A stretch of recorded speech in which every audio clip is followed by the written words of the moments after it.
तो नमस्कार। 6 अक्टूबर सन 2023 शुक्रवार, colonel Ajay CO Ajay astro money guru first global astro finance digital channel से आपसे मुखातिब होता हूं। दोस्तों, अजय एस्ट्रो मनी गुरु संभवतः विश्व का पहला चैनल है जो इंडियन सिस्टम ऑफ एनालिसिस और फंडामेंटल एनालिसिस के आधार पर आपको market intelligence and research provide करता है, अग्रिम अनुमान प्रेषित करता है, मार्केट इंटेलिजेंस रिपोर्ट प्रस्तुत करता है, जो कि यूजफुल है सभी व्यापारी, इंडस्ट्रियलिस्ट एवं किसानों के लिए। दोस्तों, आज के एपिसोड में हम टर्मरिक यानी हल्दी के ऊपर चर्चा करेंगे। हल्दी के स्पॉट प्राइसेस के ऊपर चर्चा करेंगे, बाजार की गतिविधियों पे चर्चा करेंगे। गौरतलब है कि आपको हल्दी में लगभग 7 महीने पहले सबसे पहले तेजी का अग्रिम अनुमान हमने अपने चैनल पे दिया था और 55 रुपये किलो की हल्दी 160 रुपये के ऊपर बिकी। उसके बाद करेक्शन आया। अब जानिए आज की गतिविधियाँ। दोस्तों, इससे पहले हम आगे चलें, आपसे निवेदन है कि यदि आपको हमारा चैनल पसंद आता है, शो पसंद आते हैं और आप पहली बार आए हैं और अभी तक सब्सक्राइब नहीं किया है तो इसको सब्सक्राइब अवश्य कीजिएगा। यदि आप फेसबुक पे देख रहे हैं तो पेज को फॉलो अवश्य कर लीजिएगा। खबर निकल के आ रही है कि कल यानी गुरुवार को हल्दी की कीमतों में मिश्रित रुख देखने को मिला, जबकि केस मुद्रम बाजारों में गिरावट देखी गई, जबकि दूसरे बाजारों के अंदर बाजार स्थिर और मजबूत रहने के समाचार हैं।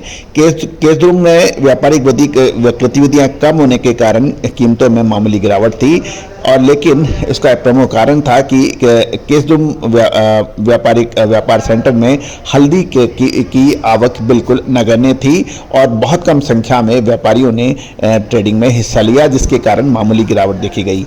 यदि इसके विपरीत हम देखें, हिंगोली, निजामाबाद और वारंगल जैसे हल्दी के प्रमुख मसाला बाजारों में कीमतों में स्टेबिलिटी देखी गई और हल्दी की दरों में 200 से 500 रुपये प्रति क्विंटल की वृद्धि के भी संकेत दिए गए। इन बाजारों में अच्छी क्वालिटी वाली हल्दी का अराइवल से लाभ है, जिसके व्यापारी और खरीदार काफी एक्टिव हो रहे हैं।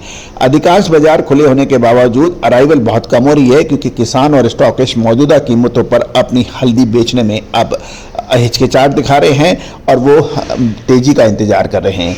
एक महत्वपूर्ण घटनाक्रम में दुर्गिराला में बाजार में आवक कमी के कारण एक सप्ताह तक बाजार बंद भी रहा। ईरोड में मामूली 1300 बैग, हिंगोली में 1700 बैग का एक योगदान रहा और लगभग 6000 बैग हल्दी बाजारों में पहुंची। यदि हम national commodity and derivative exchange NCDX पर देखें तो वायदे बाजारों के अंदर लगातार चौथे दिन वृद्धि देखी गई और नीचे के स्तर से बाउंस बैक होना ये एक स्ट्रेटेजिकल मूव भी हो सकता है।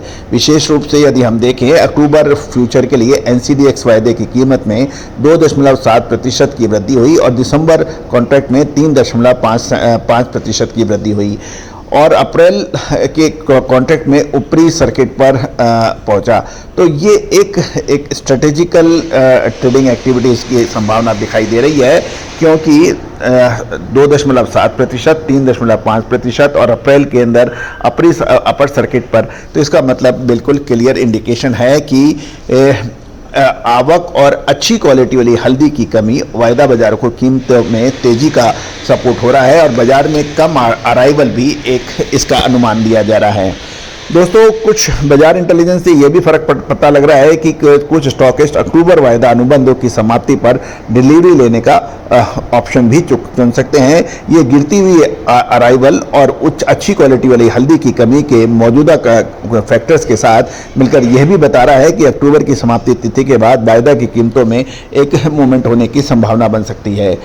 दोस्तों, शॉर्ट टू मीडियम टर्म में मांग मजबूत और कम आवक के कारण प्रमुख हाजिर बाजारों में अभी हल्दी के दाम स्थिर रहने की संभावना नजर आई है। दोस्तों, और बाजारों से ये भी खबर निकल के आ रही है कि प्रोड्यूसिंग मंडी जो हैं, हल्दी की उत्पादक मंडियों में अराइवल कम होने तथा वायदे बाजार में डिलीवरी का काफ़ी कम लगने वाले हल्दी में नीचे वाले के भाव छोड़ चुके हैं और हल्दी के भाव पिछले एक महीने के अंतराल में लगभग 25 से 25 रुपये प्रति किलो गिरकर दिल्ली की मंडी में इरोड HEG गट्टा 137 से 138 रुपये प्रति किलोग्राम रह गए थे। वायदा बाजार टूटने से निचले भाव, हल्दी के निचले भाव देखे जा चुके हैं और इस तरह से पिसाई वाले घटे भाव पर कल से शाम से मांग निकलने लग रही है, क्योंकि निचले भाव से अब खपत निकलने की उम्मीद दिख रही है। इसको देखते हुए बाजार सुधर कर होने की अब व्यापारी अनुमान लगा रहे हैं। दूसरी ओर अंतर्राष्ट्रीय बाजारों में ऊंचे भाव होने से अक्टूबर व नवंबर में हल्दी के निर्यात की भी अच्छी डिमांड निकलने की उम्मीद लगाई जा रही है। और ये भी खबर है कि व्यापारियों का कहना है कि इस टाइम फाइनेंस यानी पैसे की भी तंगी है और इसलिए इसका भी फर्क पड़ रहा है। और साथ साथ ये भी एक महत्वपूर्ण बात है कि उत्पादक मंडियों में हल्दी का कोई प्रेशर नहीं है और गत वर्ष की अपेक्षा उत्पादन कम है और अंतर्राष्ट्रीय बाजारों में लगातार भाव अच्छे हैं। इन सारी परिस्थितियों में बाजार की हल्दी की उपलब्धि ज़्यादा नहीं है, ये भी एक निश्चित बात है। तो दोस्तों अब सवाल ये है कि हल्दी आगे 1 से 1.5 महीने क्या रहेगी।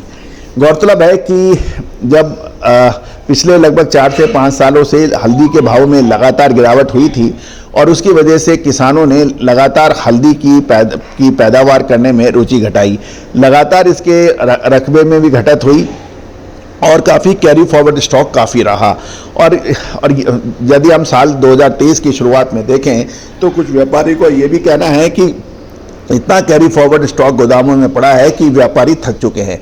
तो कुल मिलाकर अब हल्दी के भाव ऊपर होने के ऊपर काफ़ी लोग माल क्लियर भी हुआ है, लेकिन अब आगामी 1 से 1.5 महीना हल्दी के लिए बहुत महत्वपूर्ण साबित होगा। दोस्तों कहा जाता है कि समय पे मुनाफा वसूल कर लेना, समय पे हर काम कर लेना, वो व्यापारी हो या व्यक्ति हमेशा सुखी रहता है। आगे क्या संभावना है, क्या हल्दी के अंदर अब दोबारा बड़ी तेजी होगी या ऊपरी स्तर पर अब ठहराव आएगा, इसकी विशेष रिपोर्ट के लिए संपर्क करें। दोस्तों याद रखना, समय पे जो काम कर लेता है वही सही जीतता है। अधिक विशेष रिपोर्ट के लिए संपर्क करें।